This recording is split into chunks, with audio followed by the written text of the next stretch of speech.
Olá, seja bem-vindo aqui ao canal, eu sou o Capolage, meu nome é Carlos Bontes. Se você é novo aqui, já se inscreva no canal, acione o sininho, compartilhe com os amigos, com a família, é claro, deixe seu like para as Sagradas Escrituras. Todos os dias às 6 horas da manhã nós postamos um vídeo novo aqui no canal e você está convidado para estar nos acompanhando, ok? Vamos à nossa leitura de hoje, no segundo livro de Macabeus, capítulo 4, versículos 1 ao versículo 50, onde fala sobre a perseguição de Antíoco Epífanes. O já mencionado Simão, delator do tesouro e de sua pátria, caluniava Onias, dizendo que era ele quem tinha se lançado sobre Heliodoro e que era ele o autor de seus males.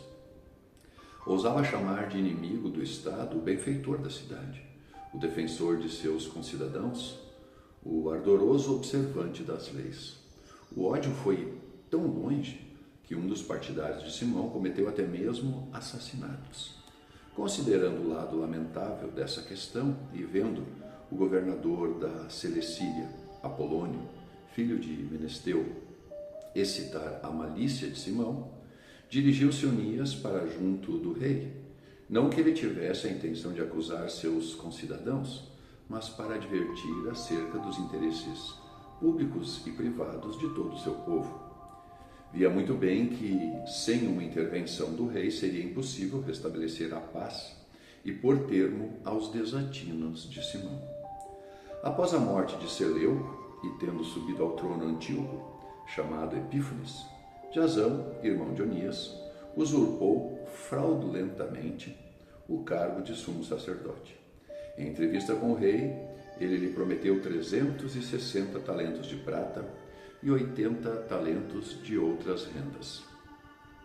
Prometia-lhe, além disso, pagar outros 150 talentos se lhe fosse dado o poder de fundar um ginásio e uma efebia e de receber as inscrições dos antioquenos de Jerusalém.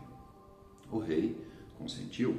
Logo que subiu ao poder, Jasão arrastou seus concidadãos para o helenismo. Apesar dos privilégios obtidos do poder real por João, pai de Eupólemo, que foi enviado aos romanos para concluir um pacto de aliança e de amizade, ele introduziu costumes contrários, desdenhando as leis nacionais. Foi com alegria que fundou um ginásio ao pé da própria Acrópole, alistou os mais nobres dentre os jovens e os educou ao pétaso.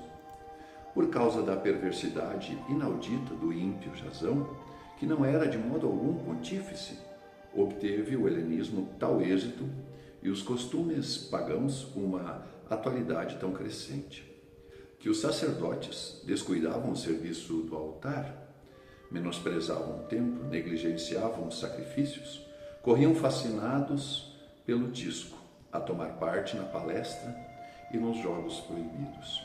Não faziam caso das honras da pátria e amavam muito mais os títulos helênicos.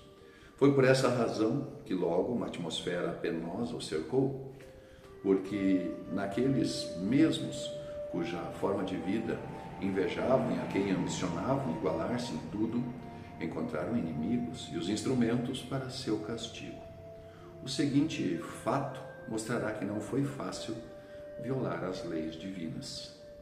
Como em Tiro, se celebrassem os jogos quinquenais com a presença do rei, o ímpio Jasão mandou um grupo de antioquenos de Jerusalém levar 300 dracmas de prata para o sacrifício de Heracles. Mas os próprios portadores julgaram a coisa inconveniente e acharam melhor empregá-las em outras despesas. A vontade de Jasão era de que elas fossem destinadas ao sacrifício de Heracles, mas, por causa dos que as levavam, foram destinadas à construção das galeras. Apolônio, filho de Menesteu, tinha sido enviado ao Egito por ocasião da posse do rei Filométor. Antíoco soube que este rei se lhe tornara hostil e procurou pôr-se em segurança. Veio, pois, a Jope e de lá dirigiu-se a Jerusalém. Recebido magnificamente por Jasão e por toda a cidade, fez sua entrada à luz de fachos, entre aclamações. Depois disso, transportou o seu acampamento para a Fenícia. 3 anos mais tarde, Jasão enviou Menelau, irmão de Simão, já mencionado, para levar o dinheiro ao rei e lembrar-lhe os negócios urgentes. Mas uma vez admitido a presença do rei, cumulou de encômios sobre a extensão do seu poder e, oferecendo 300 talentos a mais que Jasão, obteve para si mesmo o pontificado. Recebidas as ordens do rei, voltou, nada tendo em si que fosse digno do pontificado, mas excitado por sentimentos de um desumano tirano e de uma besta feroz.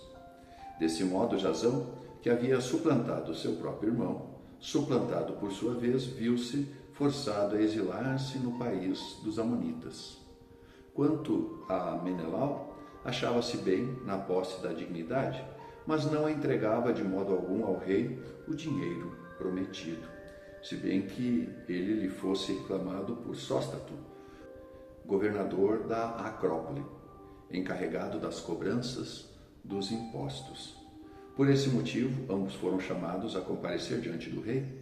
Menelau designou para substituí-lo como sumo sacerdote seu irmão Lisímaco. Sóstrato deixou Crátes, comandante dos cipriotas. Entre mentes, os habitantes de Tarso e de Malos se revoltaram porque suas cidades haviam sido entregues a Antioquide, concubina do rei. Partiu, pois, este a toda pressa para restabelecer a calma, deixando como seu lugar tenente Andrônico, um de seus dignatários. Menelau viu que a circunstância lhe era favorável e se reconciliou com Andrônico por meio de objetos de ouro roubados ao templo. Chegou igualmente a vendê-los em Tiro e nas cidades vizinhas. Quando soube disso com clareza, Onias repreendeu-o, conservando-se retirado no território inviolável de Dafne, perto de Antioquia. Por causa disso, Menelau tomou à parte Andrônico e induziu-o a matar Onias. Andrônico dirigiu-se, pois, para junto dele, enganou-o com astúcia, deu-lhe garantias que confirmou por juramento, levou-o a deixar seu esconderijo e matou-o no mesmo instante, sem nenhuma consideração pela justiça. Não só os judeus, mas também muitos estrangeiros ficaram indignados e consternados com esse assassínio iníquo. E quando o rei entrou nas cidades de Cilícia, tanto os judeus da cidade como os gregos, contrários à violência, vieram investigar o motivo da morte arbitrária de Onias. Antíoco ficou profundamente abatido e, tocado de compaixão, chorou ao lembrar-se da sabedoria e da grande moderação do finado. Excitado assim por uma cólera violenta, despojou imediatamente Andrônico de suas púrpuras, rasgou-lhe as vestes, mandou que levassem através de toda a cidade até o lugar onde havia lançado a mão sacrílega sobre Onias, e ali acabou com a vida do homicida. Assim o Senhor deu-lhe o merecido castigo. Ora, em Jerusalém, Lisímaco, de acordo com Menelau, multiplicou os roubos sacrílegos e, divulgado o rumor, o povo revoltou-se contra Lisímaco, porque muitos objetos de ouro haviam sido levados. Como a multidão se houvesse sublevado em cólera, Lisímaco armou cerca de 3.000 homens e deu sinal para uma injusta repressão, sob a chefia de um certo Aurano, homem avançado em idade e não menos em loucura. Todavia, o povo tomou conhecimento da trama de Lisímaco. Uns se muniram de pedras, outros de paus, alguns ajuntaram o pó da terra e atiraram sobre os homens de Lisímaco.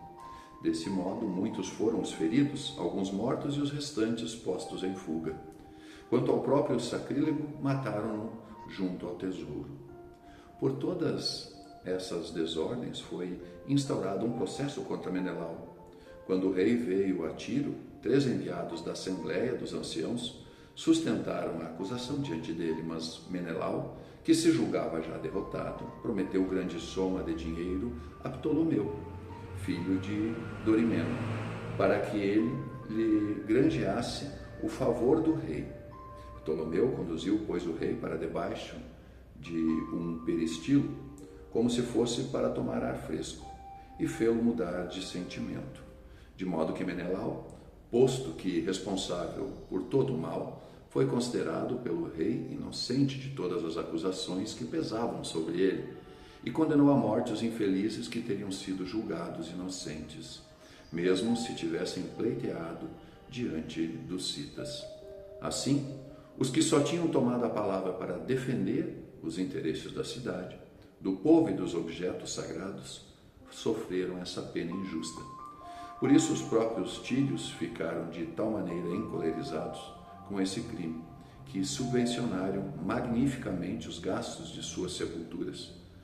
Quanto a Menelau, por causa da cobiça dos poderosos, conservou seu cargo, mas cresceu em malícia e tornou-se o verdadeiro inimigo de seus concidadãos. Os deixo assim com sua meditação. Muito obrigado por estarem aqui. Um beijo grande no coração de vocês. Fiquem com Deus.